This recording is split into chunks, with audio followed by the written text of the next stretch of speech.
जगत का पेखना पेख्या धनी का नाम ना लेखा। जगत का पेखना पेख्या धनी का नाम ना लेखा। जो मालिक है उसका कितना जिक्र भी नहीं। फिर कहते हैं एक न करता दो ना करता, ये नौ ठहराए भाई। कहते एक भी भगवान मना काम चलाए इनका, इन 9 भगवान बना दिए। और कहते हैं 10वां भी धुंधर में मिल जा सत कबीर दुहाई। एक भगत सुना रहा था, बोला जी हम पहले तो भूल में थे। उसने एक उदाहरण दिया कि एक भगत हनुमान जी की पूजा कर रहा था। हनुमान जी वहाँ प्रसन्न हो गया, आ गया, बोल भाई क्या मांगता है। नो बोला जी बढ़िया से सूट दे, मेरा तो कपड़े को नहीं। नो बोला भाई मैं आप लंगोट में रहूँ तो कितने थान दूंगा। हनुमान जी ने कहा भले आदमी तो भगवान की भक्ति करे, मैं भी भगवान की भक्ति करूँ, मन भी कर दे, क्यों दुखी कर रहा है मेरे को। आप बहुत कष्ट उठा रहे हो, लेकिन एक शराबी व्यक्ति हो या भांग का नशा कर रखा हो, वो कहीं पड़ा रहे, धूप और छाया का उसको पता ही नहीं। उसको तो वो जून महीने की गर्मी भी जिसमें उसको पसीना आया हुआ है, बाहर पड़ा है, हरियाणा, पंजाब, राजस्थान, उत्तर प्रदेश, मध्य प्रदेश की गर्मी में, उस समय उसको कोई कहे जो बाहर पड़ा हो नशा करके कि उठ ले भैया, देख तेरा क्या हाल हो गया है, पसीने आए हैं, मुंह में झाग आए हैं, चल तुझे छाया में बैठा दूं। वो कहता छोड़ दे, मौज हो रही है। उसको पता ही नहीं मौज क्या है, क्योंकि नशे में है वो। तो आज हम उसी दशा में है, सत्कर मान लेना। चाहे यहाँ प्रधानमंत्री बना हो, चाहे सारी पृथ्वी का पति बना हो, वो इसी नशे में बातें कर रहा है। अब पुण्यात्मा परमात्मा कहते हैं इस झूठे सुख को सुख कहे, ये मान रहा मन मोद। ये सकल चबीना काल का, कुछ मुख में कुछ गोद। फिर क्या बताते हैं, कबीर ये माया अटपटी, सब घट आण अड़ी। किस किस को समझाऊं या कुएं भांग पड़ी। इस 21 ब्रह्मांड के कुएं में इस काल भगवान ने, जो यहाँ का स्वामी है, यहाँ का मालिक है, इसने ये झूठे सुख की इस माया की भांग डाल दी और सभी ने उसी के जल को पान कर रखा है, पी रखा है।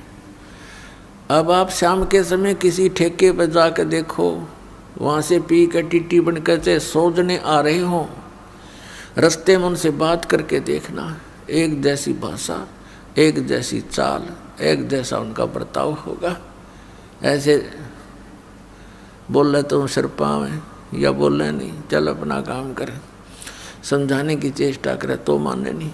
तो इस प्रकार से हम उसी काल की भांग को पीकर मस्त हुए फिरते हैं। और परमात्मा कहते हैं कबीर ये माया अटपटी, सब घट आण अड़ी। और किस किस न समझाऊं या कुएं भांग पड़ी। लेकिन फिर कितने दयालु हैं। एक शराबी को समझाना कितना कठिन हो जाता है, पूरे परिवार के नाक में दम कर देता है। और हम सारे भांग पिए पड़े, और फिर हमें समझाने के लिए हमारे पिता आते हैं, क्योंकि अपने का दुख अपनों को ही होता है। इस काल यहाँ का जो भगवान है, इसको भगवान कहते हैं। भगवान उसे कहते हैं जो दुख ना दे, केवल सुख दे। ऐसे जुल्म कहर हमारे ऊपर टूट रहे हैं, बरस रहे हैं, और फिर हम कहते हैं ये बड़ा भगवान है, ये अच्छा भगवान है। किस लिए भगवान माना हमने, कि देखो कितने अच्छे काजू किस्मत सेब संतरे फलदार वृक्ष हमें दे रखे, फल दे रखे, और ये इतनी बड़ी पृथ्वी पर कैसे बाग बगीचे बना रखे हैं। ये किस लिए बना रखे हैं। और आपको फिर वो भूल जाते हो कि आप किसी का बेटा मर गया, किसी की बेटी मर गई। पीछे सी समाचार पत्र में पढ़ने को मिला, यहाँ बच्चे बता रहे थे कि एक परिवार ने मन्नत मानी किससे, बालाजी से। उनका पुत्र हो गया और उस पुत्र के केस उतरवाने के लिए, मत्था टिकवाने के लिए उस बालाजी में जा रहे थे।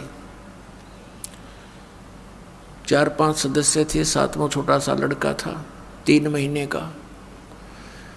रास्ते में दुर्घटना होगी, वो बच्चा बच गया और वो सारे मर गए। बताया खाक मन्नत दी उसने, किसने दी? ये भी भूल है हमारा कि उसने पत्थर ने दे दी, उस बालाजी ने दे दी। एक भक्त सुना रहा था, बोला जी हम पहले तो भूल में थे। उसने एक उदाहरण दिया कि एक भगत हनुमान जी की पूजा कर रहा था।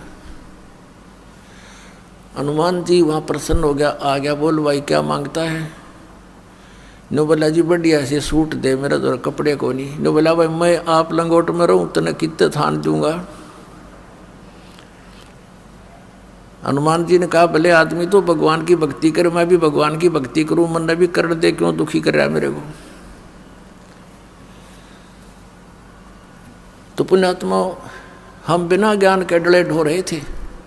अब इस तत्व ज्ञान से हमें पता चला। क्या बताते हैं गरीबदास साहब जी कि जगत का पेखना पेख्या धनी का नाम ना लेखा। जगत का पेखना पेख्या धनी का नाम ना लेखा। जैसे ये दास पहले हनुमान जी का कट्टर पुजारी था, जैसा लोक वेद सुन रखा था हमने, क्योंकि आत्मा भगवान के बिना रह नहीं सकती। पुण्यात्माओं, यहाँ चाहे कोई करोड़पति हो, चाहे अरबपति, चाहे खरबपति हो, और चाहे सारी पृथ्वी का पति हो, और उसको संतान भी हो, संतान उसकी नेक भी हो, पर संतुष्टि नहीं हो सकती। आत्मा में प्रसन्नता नहीं हो सकती, क्योंकि आत्मा को उस सुख की आवश्यकता है जो यहाँ पर है नहीं, और उस सुख को प्राप्त हुए बिना ये संतुष्ट हो नहीं सकती। फिर इसको ये भी पता है कि भगवान आकर बताते हैं स्वयं अपनी महिमा। अब कबीर परमात्मा कहते हैं, धर्मदास सुन अमर कहानी, अपनी महिमा हम आप बखानी। कि अपनी महिमा मैंने आप बतानी पड़े आकर के। इस मेरी महिमा का बताने वाला इस पृथ्वी पर कोई 21 ब्रह्मांड में नहीं छोड़ रखा, इसलिए किसी को याद ही नहीं रहा। सबको भांग पिला रखी है, सबके 3 इंजेक्शन लगा रखे, तीनों गुण इनके ऊपर प्रभावी हैं। इनको सो दिए को ना, इनको जितना दिखाई ये बेटा बेटी कार कोठी आगे कुछ दिखाई नहीं देता इन बोली आत्माओं को, इतना बांध दिया इनकी बुद्धि को। तो क्या बताते हैं कि अपनी महिमा मैंने आप ही आके बतानी पड़ी। तो इस परमात्मा के से प्राप्त ज्ञान के आधार से हमें फिर दिखाई देने लगा। जैसे ये दास पहले हनुमान जी का पुजारी था, लगातार 25 वर्ष तक, यानी 10-12 वर्ष का ये दास ऐसे अपने साथी विद्यार्थी से सुनकर कि हनुमान चालीसा का 7 बार पाठ करना चाहिए प्रतिदिन, और श्री कृष्ण भगवान परम शक्ति है। वो ब्राह्मणों का लड़का था और हम ऐसे कुल में जन्म लिया हुआ था, अच्छे आदमी सारे थे, लेकिन राम नाम का आसपास नहीं थे। राम की तो दिन में चर्चा भी नहीं चला करती, दिन रात में कभी भी अपना पेट भरने के धंधे में जुड़े रहते, हमें भी जोड़े रहते। तो उससे थोड़ा पता लगा, एकदम आत्मा उभरी, तो जैसा लोक वेद सुना था उसके आधार से दृढ़ होकर लगे। कोई गुरु नहीं, लेकिन चाह भगवान की घड़ी गीता जी का पाठ करने लगे, विष्णु भगवान श्री कृष्ण भगवान को इष्ट, फिर हनुमान जी याद आ गए, हनुमान जी इष्ट, फिर और कोई शंकर भगवान की महिमा सुनी, वो भी इष्ट। यानी हमने 36 खत्म कर रखे थे, लाभ कुछ भी नहीं था। यदि पूर्व संस्कार से कोई हमें लाभ होता था, क्योंकि बच्चे पढ़ते हैं उनको तो यही बड़ी बात होती है कि वो परीक्षा में पास हो जाए, तो परीक्षा में पास होते थे हनुमान जी की बाबा श्याम जी दादा लाई पूजा थी,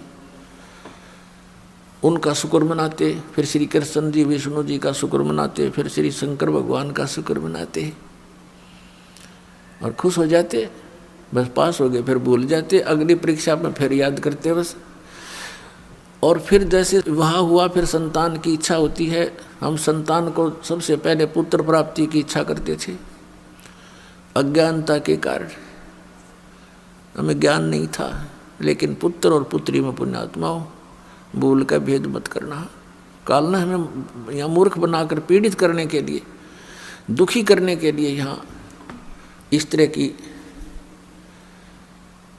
गलत रीति रिवाजों में जोड़ रखा है।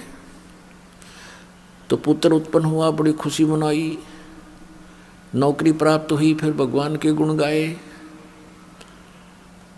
अब पता चला कि जिन भगवानों को हम ये मान रहे थे कि ये हमें सब कुछ दे रहे हैं, वो ना कुछ दे सकते ना हमसे कुछ ले सकते। ये स्वयं स्वीकार करते हैं कि हम केवल नियमित कार्य ही कर सकते हैं, जिसके भाग में जैसा है पुण्य या पाप, हम उनको एज इट इज पूरा भुगवाना हमारा कर्तव्य है, उसमें कोई परिवर्तन नहीं कर सकते, अनुग्रह नहीं कर सकते।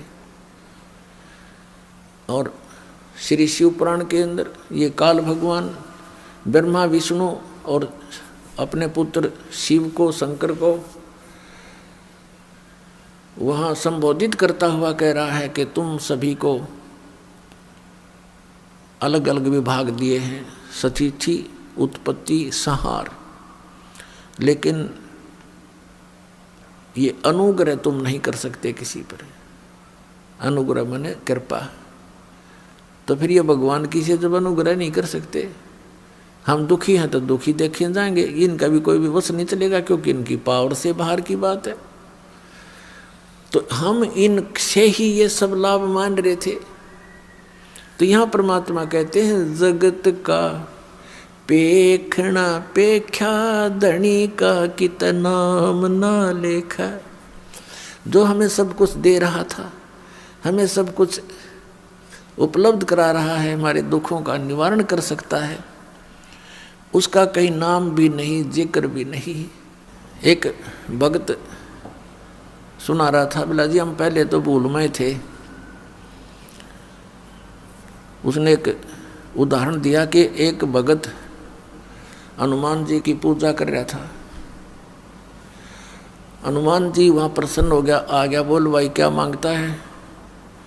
नो बोला जी बढ़िया से सूट दे, मेरा तो कपड़े को नहीं। नो बोला भाई मैं आप लंगोट में रहूँ तने कितने थान दूंगा। हनुमान जी ने कहा भले आदमी तो भगवान की भक्ति करे, मैं भी भगवान की भक्ति करूँ, मन भी कर दे, क्यों दुखी कर रहा है मेरे